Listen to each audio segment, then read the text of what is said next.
Hello there, welcome to Football Everyday. I'm your host Zach, and in the studio with me to talk all things World Cup football, our usual football pundits. We got Daryl Go there, Nivash. Thanks, boys. Okay, before we start the chat, just want to give our contest a mention. Tell you what, you want to win yourself some really cool Adidas merchandise worth up to 800 ringgit, as well as some sold-out dining vouchers. Well, all you have to do is get creative. Send us a photo or video selfie of you and your pals enjoying the World Cup. It's that easy. Entries can be submitted by email to football@thestar.com.my or via Twitter at switchup.tv. Make sure to include your full name, IC, and contact address. All right, lads, on with the football chat now. Last night, I tell you what, the World Cup, it is the gift that keeps on giving, lads. Another great day of football, full of goals. Quickly looking at the results from yesterday, the standout result has to be the German thrashing of Portugal. Now, Nivash, mate, Muller, well, he proved to be the thorn in the Portuguese side. He's got his first hat-trick on his 50th appearance for Germany. And he's not an out-and-out striker. So it's an amazing performance. And of course, Pepe did them a favor, and I'll be surprised if he's not sent home. Yeah, you know? Well, he's one of Daryl's favourite players. Now, your man Pepe, he's got previous doing this kind of stuff. Oh, he's just a wannabe Zidane, right? Against Materazzi. I mean, that headbutt is nowhere near, but I guess that was really uncalled for. He basically wrecked the whole game for Portugal. But I tell you, Daryl, Muller sold it to him a bit, though. All the rubbing of his chin, and he got straight up. Right? I mean, there's certain camps that say, I mean, Muller really, basically had it like, was giving it a go, and basically Pepe fell for it. Yeah. But that is modern football, right? Yep. You know, remember Rivaldo? And you know, it's a massive miss for the Portuguese now because as we saw in the game, Contrastar is out, so they got a patched up defense now. I wouldn't be surprised if Portugal goes home, you know, and USA goes through. Okay. Well, Daryl, mate, another thing that interested me was the Brazilian crowd treatment of Ronaldo. Now he got the catcalls yesterday. Obviously, they're Messi fans. You know, they're not impressed by the Ballon d'Or count holder. Well, I guess, I mean, the whole, you look at it, I mean, the Brazilians, I mean, they must have been supporting Atletico Madrid in the or Barcelona fans. Yeah. So, but all in all, guys, a terrible day for the Portuguese. Now, where do you see the Portuguese going? I know you reckon they're on the plane home, but do they have a shred of chance? From what I saw last night, they are not playing as a team. I think Ronaldo wants to do it all by himself. I think the team is under a lot of pressure to give him the ball so that he can score. I remember one of their first counter attacks, Ronaldo was off. He was not even running towards goal, and they gave him the ball. I think that if they can figure out how to play as a team before their next match, then maybe they stand a chance. But if not, they're on the plane back. Well, I tell you what, a tough night for the Portuguese, made even worse by the USA result, also in the group of death, Group G. Now, against all odds, the USA triumphed Ghana. Now, a bit of sweet revenge for the Yanks there, Daryl. I mean, the past two World Cups, they were left in tears by Ghana. I mean, Ghana kicked them out twice. So, I mean, I would say that with the US, I mean, this game, I mean, like, Jurgen Klinsmann, I mean, like, he seems to be like a player for them. It's like wheeling them on. I mean, he's what kind of manager that you really want to have? Yeah. And at 1-1, I thought Ghana's going to go for it. I mean, it looked like it's basically the wins were out of the sails of the US, but stepped in Johnny Brooks. Well, Johnny Brooks, as you can see on our pull-out there, you know, he's our cover star, Johnny come lately. A brilliant performance from a man who wasn't even meant to be playing at this World Cup. Now, Nivash, I got to ask you, mate. You know, the US, they've shown a lot of guile. They've shown a lot of street smarts. They've come a long way under Jurgen Klinsmann. I think much credit to Jurgen Klinsmann. He's brought a system to the way they play. He's brought a certain discipline. You know, they are playing, and I love seeing teams play as a unit. It's counter-attack, but it's counter-attack with purpose. You know, and they are playing for each other. They are playing for the guy who's on their right and left, and it's good to watch. And there's so much talk about people like Pirlo, but Clint Dempsey carries the team. I mean, he is an unsung hero. You know what I mean? Like at his age. Yeah, we've always had a soft spot for Clint Dempsey. Well, quickly, just before we hit to the break, Iran versus Nigeria, the first stalemate of the tournament. Daryl, got anything to say about that game at all? John Obi Mikel was man of the match. Tells you everything you need to know. I mean, for me, it's a good thing for Asia. It's 1 point for Asia. I mean, Australia and Japan basically didn't do well in their first games, but Iran has a game. I mean, it's a point. Brilliant. That's all said and done. It was kind of a.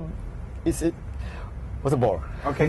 Well, Yes. that was very diplomatic. I'm not so diplomatic. I watched that game with my eyes closed. I have to tell you that. We're going to take a little break. When we get back, more football chat. So keep it here on Football Everyday.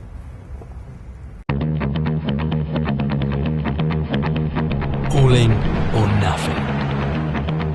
It's a battle cry. A call to arms. The only way to live. The only way to play. It fuels them into battle. They step onto the field wearing war paint. Unleashing speed, energy and control. Bearing the marks of those that know there is only one way. Hunt or be hunted. Fear or be feared. Evolve or die.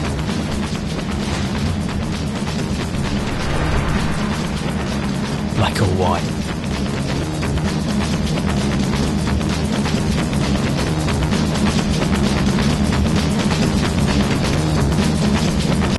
And we're back. Welcome back to Football Everyday. All right, before we get into the football chat for this segment, our regular football correspondent, Jagdev Singh Sidhu, well, he's a very lucky man because he's currently in Brazil, soaking up everything the World Cup has to offer. Now, he was kind enough to send us a few clips to give us a taste of just how the atmosphere is on the ground there. Really, really taunting us, really. Jagdev, you horrible man. Anyway, let's have a look and see what he came up with.